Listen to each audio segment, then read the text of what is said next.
모든 국가가 북한을 비핵화하라고 압박하던 시기에서 더 이상 미국의 평화협정에 매달릴 필요가 없게 된 거기 때문에 북한 입장에서도 굉장히 외교의 지평선이 넓어졌다. 다시 냉전기처럼 돌아갈 수 있는 국면이라고 저희가 보시면 되겠습니다.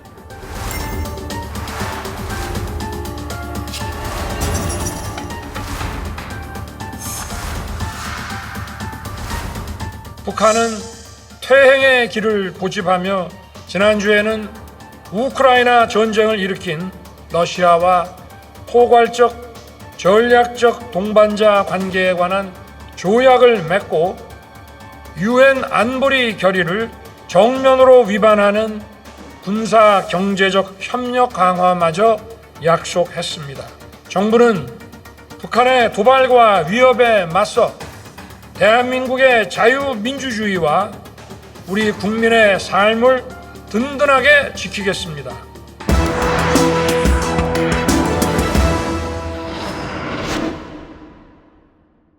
지금 전 세계에서 주목할 만한 러시아 북한의 정상회담이 평양에서 다시 열렸습니다.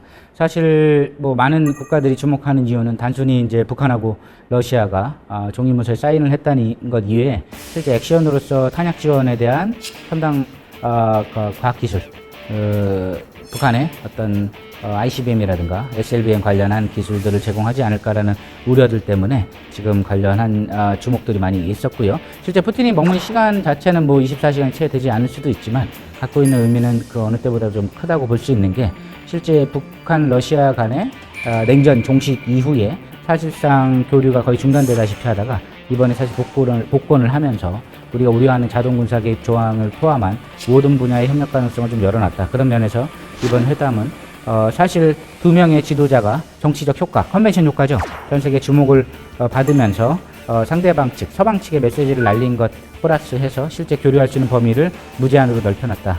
이렇게 좀 보시면 되겠습니다.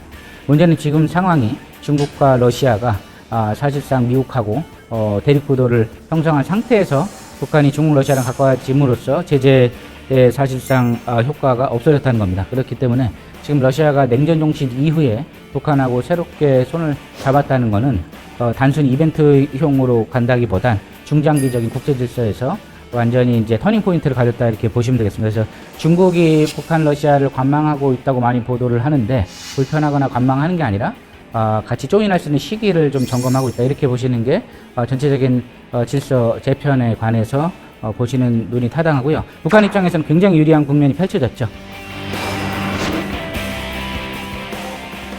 저희가 우려하고 있는 게 러시아가 북한의 ICBM이라든가 SLBM이라든가 전술핵탄두 같은 기술을 이전하는 거를 레드라인으로 놓고 있습니다. 근데 제가 보기엔 그건 최소입니다. 최소 협력 기준이고요. 최대 협력 기준은 우리가 여태까지 한 번도 실시하지 않았던 북한 러시아 간의 군사연합훈련까지도 상정해 봐야 됩니다. 이런 부분들이 왜 중요하냐.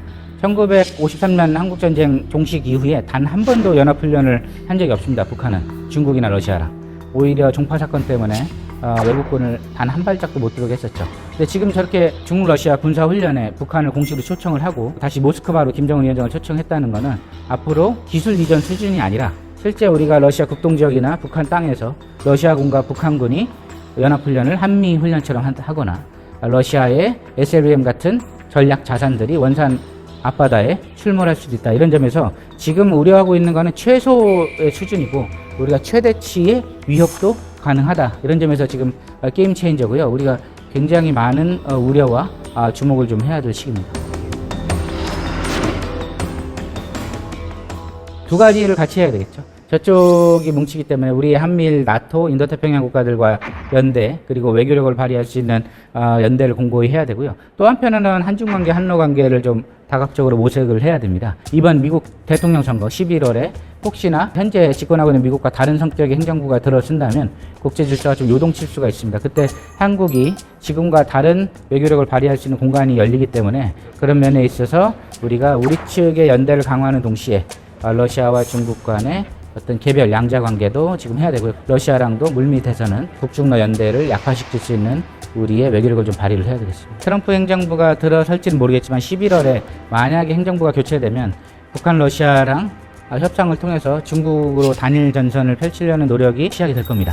그런 외교적인 변화 가능성을 우리가 염두에 두고 미국하고 일본하고는 여러 가지 국제 질서의 변화에 발맞춰서 하나가 돼야 되죠. 그래서 각자의 국익도 중요하지만 동시에 지금 현재 자유주의 국제 질서를 수호하기 위한 핵심 가치를 공유하는 그런 국가로서 연대를 해야 되기 때문에 한미를 해체시켜서 저기를 해체시킨다 이런 식으로 가면 안 되고요. 그들 각자의 이익 때문에 지금 뭉쳐진 거기 때문에 그래서 이쪽을 지혜롭게 늘리면서 이쪽에 관해서는 저희가 좀 외교력을 발휘해서 해야 되는 부분도 있고 미국 대선을 통해서 변하는 국제 질서에도 한미가 밀착해서 일본하고 같이 이런 역학 관계를 좀 다양화할 수 있는 노력을 좀 통일할 필요가 있겠다고 봤습니다. 실제 친중파 제거가 북한 김씨 왕조의 핵심 역사거든요. 장성택, 김정난 제거의 첫 번째 명분은 친중파였습니다. 중국한테 북한은 필요하고 북한한테 중국은 부담스러운 관계예요. 그런 면에 있어서 김정은 집권 초기에 러시아랑 관계의 물꼬를 틀려고 했던 노력은 이미 시작이 됐는데 트럼프 대통령이 등장함으로써 노력의 방향을 일단 하노이하고 싱가포르로 갔다가 그게 결렬되고 바이든이 들어서면서 다시 방향을 틀었죠. 그래서 현재 이제 북러 관계가 서로 윈윈하는 관계인 건 맞고요. 러시아는 사실상 중요성을 몸값을 높이기 위해서 북한을 이용하는 부분도 분명히 있습니다. 이제 세력 균형이죠. 어느 한쪽이 굉장히 세지면 나머지들은 기존의 친소 관계가 어쨌든 연대를 할 수밖에 없는 구조잖아요. 그게 이제 국제 정치에서 영원한 친구나 영원한 적도 없다고 얘기하는 거거든요. 지금 중국의 부상이 중국이 나빠서가 아니라 중국의 거대한 경제력과 군사력에 대한 팽창 때문에 미국과 한미일과 나토와 인도태평양 연대를 하고 있는 과정에서 북러가 지금 교류를 시작했단 말이죠. 그런 면에 있어서 북중러가 뭉치지 않게 하면서 쟤네 편을 약화시키자는 우리 편 만들기 노력은 또 계속돼야 된다. 왜냐면 키신저가 했던 게 그거잖아요. 중국하고 소련은 사실 굉장히 험악한 관계다. 미국 때문에 뭉친 거 아니냐. 그때 중국을 끌어들여서 소련을 견제했단 말이죠. 지금 역키신저 전략이라고 그래요. 러시아, 북한을 끌어들여서 중국에 맞서는 신외교 전략이 특히 트럼프 행정부가 들어서면 가능할 수도 있다. 이런 부분들을 우리가 반드시 하자는 건 아니고 역동적인 국제관계에 대한 상상력에 우리가 동참을 해서 현재 양쪽의 냉전이 격화되는 것을 줄이면서 동시에 전쟁 없이 세력 균형을 맞추려는 노력들도 우리 같이 해야 된다. 우리가 지금 중국에 대한 적개심이라기보다는 경계심으로 뭉친 여러 국가들의 공통분모를 잘 뽑을 수 있다면 우리가 사실 핵심 플레이어의 역할을 할 수가 있습니다. 왜냐하면 미국이 전면에 나서 나를 중심으로 뭉쳐라 하면 거부감이 표출되고 북한하고 러시아는 지금 둘만의 관계 갖고 문제가 다 해결될 수는 없거든요. 왜냐하면 러시아도 빈털터리고 북한도 빈털터리기 때문에 서로 손을 잡아봤자 돈이 나오는 데는 없어요. 노동력 정도 왔다 갔다 할 수는 있겠죠. 예, 근데 사실 자본의 공간이 열려 있는 거는 결국 유럽과 일본과 한국이잖아요. 이런 부분에 대해서 자본과 그런 투자가 필요하다고 러시아가 늘 노력했기 때문에 우크라이나 전쟁이 끝나게 되면 사실 극동 경제 포럼을 다시 시작할 거예요. 그래서 우리가 그쪽에 대한 투자를 바탕으로 북한 문제를 해결하기를 러시아랑 노력을 했었는데 이 노력 분위기가 다시 시작이 될 겁니다. 그렇게 되면 러시아랑 미국이 어떤 일종의 출구 전략으로 우크라이나 문제를 해결을 하고 또 하나의 공간으로서 한미일과 어떤 북한이 중국의 영향력을 좀 적절하게 균형점을 찾아야 된다는 공감대가 펼쳐지면 중국하고 전쟁을 하자는 게 아니고 공통분모들이 서로 필요를 하게 한다는 말이죠. 이 동북아시아의 균형점을 찾는 노력들, 그 안에서 모두가 위너가 되는 그런 부분들이 좀 필요하고요. 저희가 이제 경제력과 문화력이 있는 강국이기 때문에 옛날처럼 공포에 떨면서 그냥 걱정만 하던 시대에서 저희가 좀 치고 나가시는 부분이 있습니다. 이런 것들을 잘 활용하고 러시아도 사실 문제만 풀리면 한국에 투자를 받고 싶어합니다. 극동지역에. 우리의 자본과 북한의 노동력이 들어가서 사실 그쪽을 번성시킬 수도 있죠. 우리는 자원도 필요하니까. 이런 부분들을 완전히 저희가 그 상상력을 중단시킬 필요는 없다. 이제 또 냉전이 시작이냐 이렇게 보시지 말고 이런 부분들은 좀 강화할 필요가 있습니다.